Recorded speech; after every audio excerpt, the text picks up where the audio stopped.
दिन चौथे दिन प्रभु फिर से एक श्राविका के घर पहुंचे।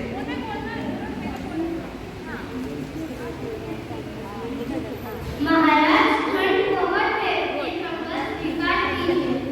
देखिए इसने कहा महाराज ठंड बहुत है, एक कपड़ा स्वीकार कीजिए। इस प्रकार कैसे भोली जनता की और क्या प्रभु को मेरी प्रिय उत्सुक थी। हाँ महाराज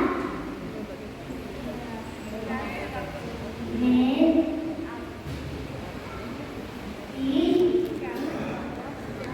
क्या सेवा करूं? हाँ देखिए ये श्राविका पूछ रही महाराज मैं आपकी क्या सेवा करूं। अब एक श्रावक भी बोलते हैं महाराज आप बोल क्यों नहीं रहे हो? सब लोग बड़े चिंतित हो गए कि हम इतना कुछ दे रहे हैं लेकिन भगवान कुछ बोलते नहीं है। तो उसको हो गया कि भगवान कुछ तो बोलिए।